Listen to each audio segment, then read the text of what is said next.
A reading from the Holy Gospel according to John.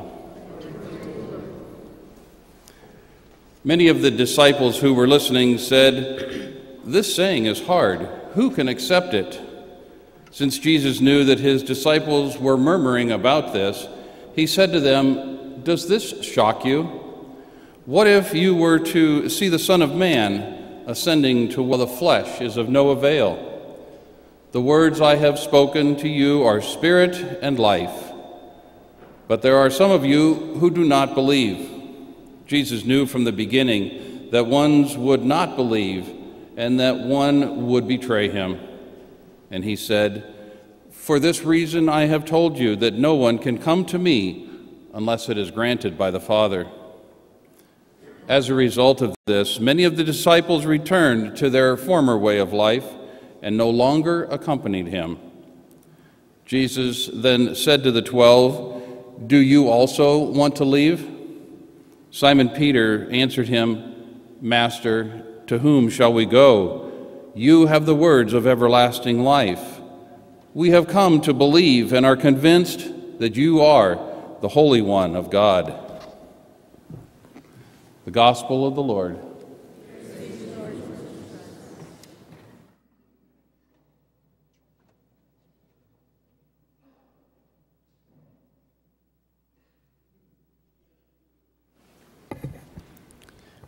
The second reading is pretty well known, comes from chapter 5 of St. Paul's letter to the Ephesians. Talks a lot about some of the interaction between husbands and wives. Gives some kind of norms for that behavior.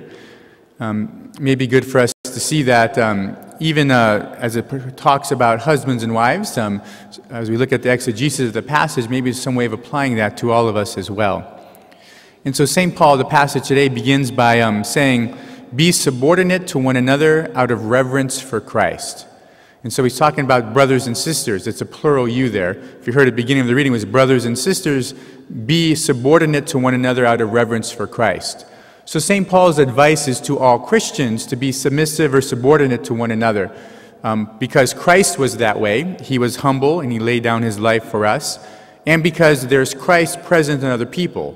So out of the reverence for Christ and the other person, be subordinate to one another. Because as we're subordinate, we'll see a little bit more what that looks like in detail.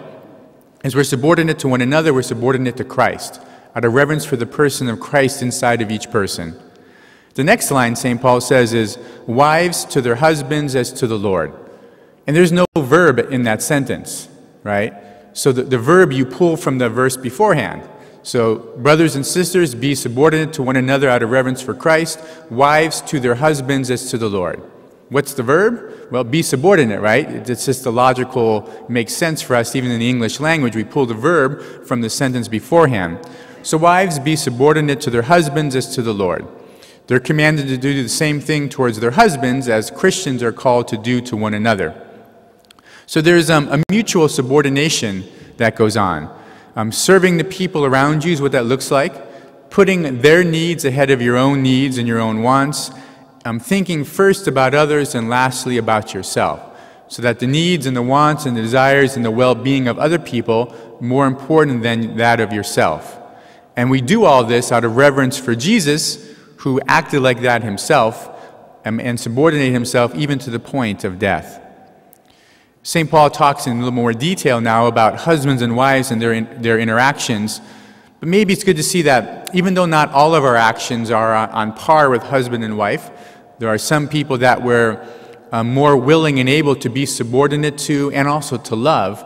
But not all of us are married, right? So maybe as you hear this, to listen a little bit, certainly for husbands and wives, but also maybe in the context, too, of boyfriend and girlfriend, thinking about that as well, if the relationship is like that. And maybe even in the context, too, of maybe some of the best friends in your lives. People that you would love and that you would be subordinate to. People that you would lay down your life for.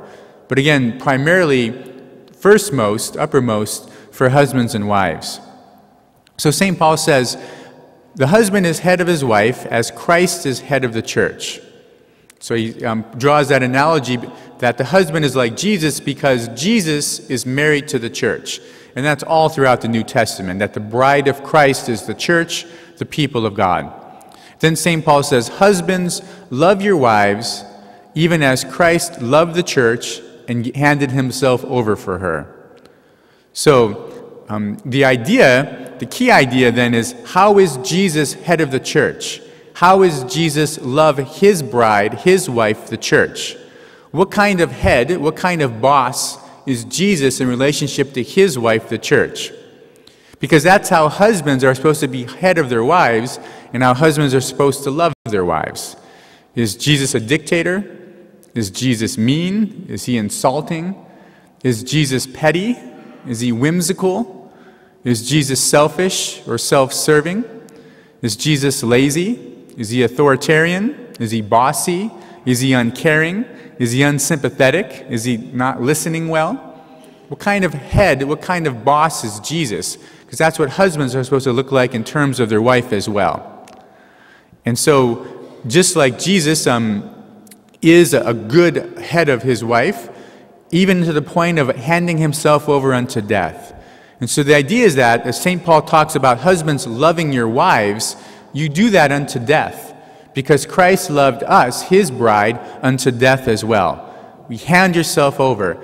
And it's not just the idea of this person is worth dying for. That's certainly part of it. Your spouse is worth dying for.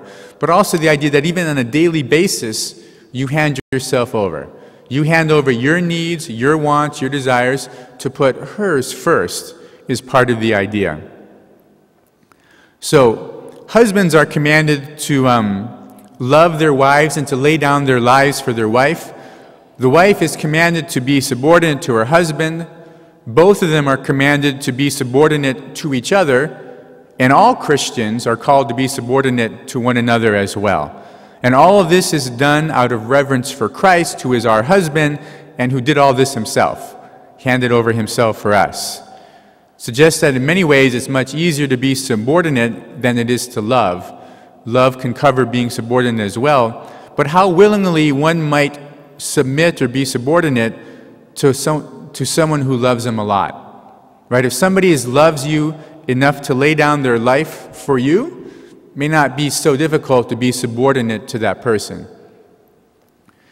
Part of the problem, though, between husbands and wives, is we all kind of know these things, is you keep waiting for the other person to start, right? No, you do it first, and then I'll do it, right? And so, oh, you stopped doing this. You weren't so kind to me. Now I'm going to stop doing my part as well. Sometimes we end up waiting for the other person to start, right? In the relationship, boyfriend, girlfriend, husband, wife, maybe even among friends. And so the point is, don't wait for the other person to start. Do this yourself, right? Change yourself, because that's all you can do is change your own behavior. Don't wait for the other person to start, and then, okay, once you start, then I'll begin as well. But I want to make sure you're all in also on that.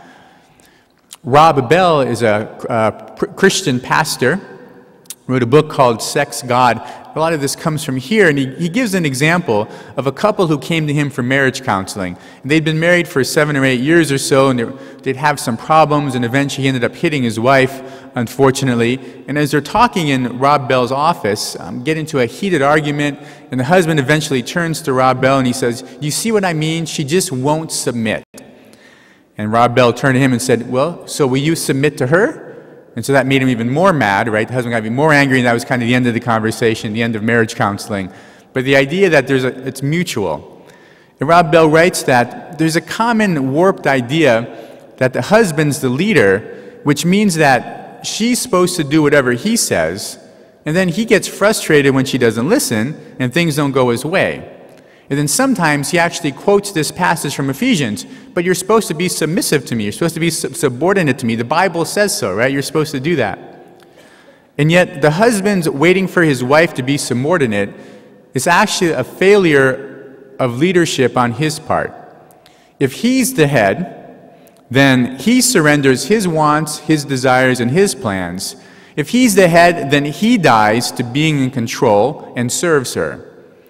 He makes sure that she has everything she needs to thrive. He dies to himself so that she can live. This is being subordinate. This is being the head. And in many ways, it goes both ways. Both husband and wife should be trying to do this dying to self. Now, generally in a marriage relationship, you can't walk away from that. That's not generally recommended to just walk out, because it's not like that. But maybe in other relationships, boyfriend, girlfriend, if it's not going that way, maybe it's time to walk away from that after a while. You know, if the person doesn't treat you very well, if that's not the attitude, yours or his or hers, maybe it's better just to walk away if that's not how it's working out, because there's no bond of marriage there. There's no tie to that yet. So in marriage, though, in these relationships, so in a marriage, how do you think the wife would respond? How would your wife respond if she knew for sure that you're always placing her needs above your own? And what if you had a habit of placing her needs ahead of your needs? What if she knew without a doubt that in a blink of an eye, you would give your life for her? What sort of marriage would that be? What if it went both ways? Wouldn't it be great to be in a marriage like that, where that was the attitude of both the husband and wife? And isn't that really what you want for your daughter, in her boyfriend or in her husband? And isn't that the kind of husband that you want your son to be? One that will lay down his life for your daughter-in-law, for his wife? Maybe in some sense that's why the husband's called the head of the family and the household most of the time, because it starts with his example, either good or bad. So what if he treated you as if you were worth dying for? And what if she treated you as if you were worth dying for? And aren't you worth dying for? Jesus thought so.